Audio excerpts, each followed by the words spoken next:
Masala bond കേസിൽ മുഖ്യമന്ത്രി പിണറായി വിജയൻ അടക്കം തിരിച്ചടി.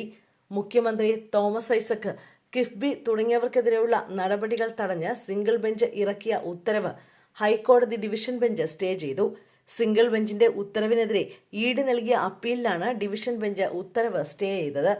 ഇഡി അഡ്ജുഡിക്കേറ്റിംഗ് അതോറിറ്റി മുഖ്യമന്ത്രിക്ക് നൽകിയ കാരണം കാണിക്കൽ നോട്ടീസിലെ തുടർ നടപടിയും കിഫ്ബി വൈസ് ചെയർമാനായിരുന്ന മുൻ ധനമന്ത്രി Thomas Isaac, CEO doctor KM Abraham എന്നിവർക്കെതിരായ നടപടികളുമാണ് സിംഗിൾ ബെഞ്ച് തടഞ്ഞിരുന്നത്.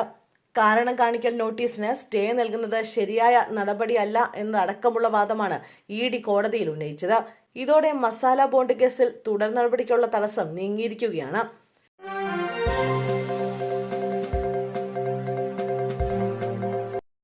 രാംനാരായണന്റെ മൃതദേഹം നാട്ടിലെത്തിക്കാൻ കൈക്കൂലി ആവശ്യപ്പെട്ട പോലീസ്.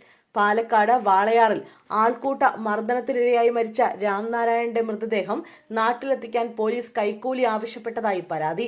രാംനാരായണന്റെ മൃതദേഹം ഛത്തീസ്ഗഡിലേക്ക് കൊണ്ടുപോകാൻ 25,000 രൂപ പോലീസ് ആവശ്യപ്പെട്ടെന്ന് ബന്ധു ശശികാന്ത് പറഞ്ഞു. മൃതദേഹം പാലക്കാട് നിന്ന് തൃശൂരിലേക്ക് എത്തിക്കുന്നതിനുള്ള ആംബുലൻസിന്റെ തുക കയ്യിൽ നിന്ന് കൊടുക്കേണ്ടി വന്നു. 3,700 രൂപയാണ് കൊടുത്തത്. ബന്ധുക്കൾ അടുത്ത ദിവസം എത്തുമെന്നും തുടർ നടപടികൾ പിന്നീട് തീരുമാനിക്കാമെന്നും ബന്ധു ശശികാന്ത് കൂട്ടിച്ചേർത്തു.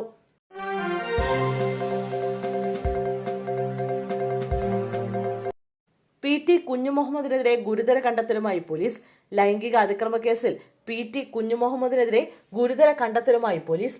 ലൈംഗിക സ്വഭാവത്തോടെ പരാതിക്കാരിക്ക് നേരെ കുഞ്ഞുമുഹമ്മദ് കുറ്റകരമായ ബലപ്രയോഗം നടത്തിയെന്നാണ് കണ്ടെത്തൽ. മുറിയിലേക്ക് വിളിച്ചു വരുത്തി അതിക്രമം നടത്തി, കടന്നുപിടിച്ച് ലൈംഗിക അതിക്രമം നടത്തിയെന്നും പോലീസ് തിരുവനന്തപുരം ജില്ലാ സെഷൻസ് കോടതിയെ അറിയിച്ചു. ഈ വിവരങ്ങൾ അടങ്ങിയ പോലീസ് റിപ്പോർട്ടും കേസ് ഡയറിയും പോലീസ് കോടതിയിൽ ഹാജരാക്കി. വാദം നടക്കുന്നതിനിടെ പരാതി വന്നത് വൈകിയാണെന്ന് PT കുഞ്ഞുമുഹമ്മദിന്റെ അഭിഭാഷകൻ ചൂണ്ടിക്കാണിച്ചു.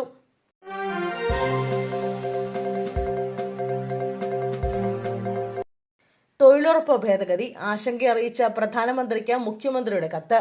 തൊഴിലുറപ്പ് ഭേദഗതിയിൽ ആശങ്കയറിയിച്ച പ്രധാനമന്ത്രിക്ക് കത്തയച്ച മുഖ്യമന്ത്രി സംസ്ഥാനങ്ങളുടെ സാമ്പത്തിക സാഹചര്യങ്ങളെ ദോഷകരമായി ബാധിക്കുമെന്നും ഭേദഗതി മൂലം കേരളത്തിന് പ്രതിവർഷം 3,500 കോടി രൂപയുടെ സാമ്പത്തിക നഷ്ടമുണ്ടാകുമെന്നും ബിൽ നടപ്പാക്കുന്നതിൽ നിന്ന് പിന്മാറണമെന്നും കത്തിൽ മുഖ്യമന്ത്രി ആവശ്യപ്പെട്ടു.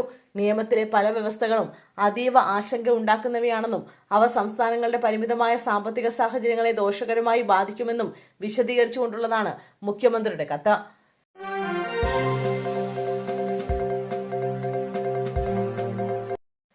തിരക്കേറിയ റോഡിൽ പട്ടാപ്പകൽ അഭ്യാസ പ്രകടനം, ബസ് ഡ്രൈവർ അറസ്റ്റിൽ. കോഴിക്കോട് നഗരത്തിൽ സ്വകാര്യ ബസ്സുകളുടെ അഭ്യാസ പ്രകടനത്തിൽ ഡ്രൈവർ അറസ്റ്റിൽ.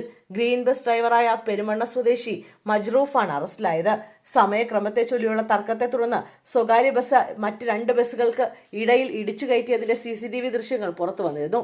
കോഴിക്കോട് മാനാഞ്ചിറയിൽ ഇന്നലെ രാവിലെ നടന്ന അഭ്യാസ പ്രകടനത്തിന്റേതാണ് ദൃശ്യങ്ങൾ. തിരക്കേറിയ റോഡിലാണ് പട്ടാപ്പകൽ ഈ അഭ്യാസം. നഗരത്തിൽ ഓടുന്ന ഗ്രീൻ ബസ്സാണ് ഫറോക്ക് മെഡിക്കൽ കോളേജ് റൂട്ടിൽ സർവീസ് നടത്തുന്ന കീർത്തനം എന്ന സ്വകാര്യ ബസ്സിലും മറ്റൊരു ബസ്സിലും ഇടിച്ചത്.